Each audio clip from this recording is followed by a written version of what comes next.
안녕하세요. 강령한의원TV 이영윤 원장입니다.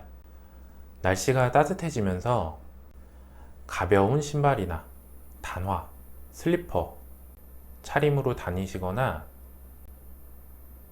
야외에서 운동을 시작하시면서 발바닥의 통증을 새롭게 호소하시는 환자분들이 많습니다.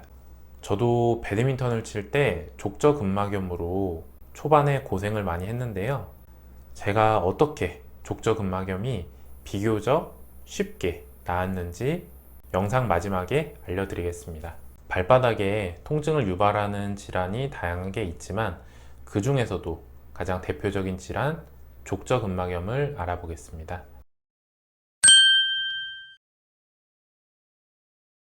족저근막염이라는 게 뭘까요? 발바닥의 근막이 종골, 뒤꿈치 뼈에 의해서 눌리면서 반복적으로 미세 손상을 입어서 발 뒤꿈치에 통증이 나타나는 것을 의미합니다. 그래서 족저에는 근막에 염증이 생겼다라고 하니까 족저근막염이 되는 거죠. 족저근막염의 원인은 뭘까요? 족저근막염은 대부분 다음과 같은 상황에서 발생하게 됩니다. 첫 번째, 별로 많은 활동을 하지 않으시다가 갑자기 많은 양의 운동을 하신 경우. 두 번째, 장거리 마라톤, 조깅, 에어로빅 같은 운동을 하신 경우. 세 번째, 장시간 운전을 하신 뒤. 네 번째, 딱딱하거나 쿠션이 없는 구두, 하이힐을 장시간 신고 다니신 뒤. 다섯 번째, 마지막으로 최근 급격하게 체중이 증가하셨거나 원래 과체중이 있었던 경우. 이 경우 충격이 뒤꿈치에 많이 전달될 수 있겠죠.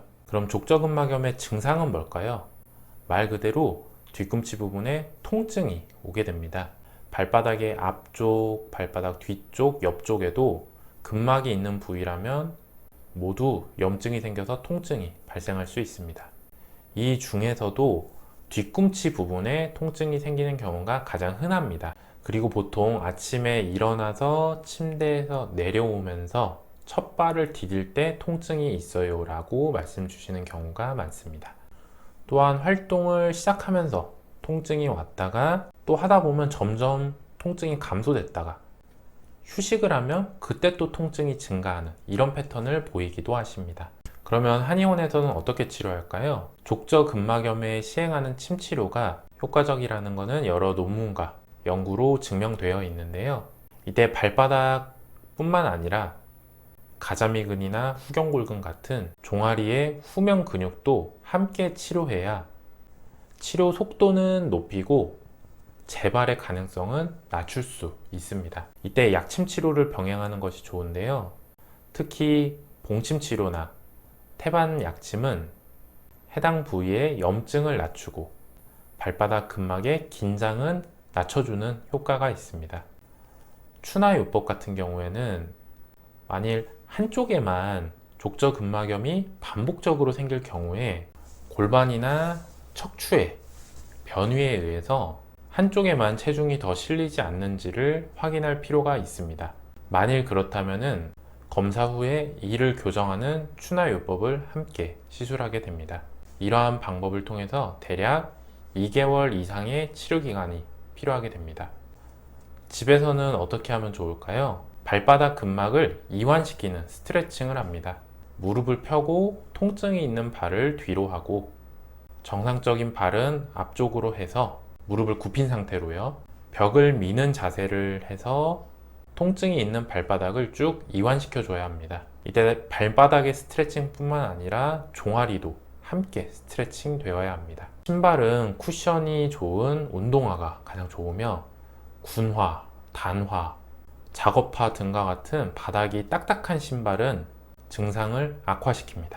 영상 초반에 제가 배드민턴을 칠 때 초기에 족저근막염으로 많이 힘들었다고 말씀드렸었는데요. 제가 쉽게 이를 극복한 방법은 쿠션이 좋은 비싼 배드민턴화로 바꾸는 것이었습니다. 공중보건위 때 없는 돈을 정말 모아가지고 배드민턴 장비를 샀던 기억이 납니다. 쿵쿵거리는 동작이 많은 배드민턴 같은 운동을 하신다면 운동화에는 꼭 투자를 하시기 바랍니다. 오늘은 발바닥에 고질적인 통증을 유발하는 족저 근막염에 대해서 알아봤습니다. 저도 잠깐 겪어보니 정말 힘들고 불편한 질환이었습니다. 인간이 직립보행을 하다 보니까 한번 생기면 잘 없어지지가 않습니다. 초반에 치료하는 게 비교적 편하십니다. 내원하셔서 상담 받아보시고 치료 받아보시기를 권해드립니다. 시청해주셔서 감사합니다.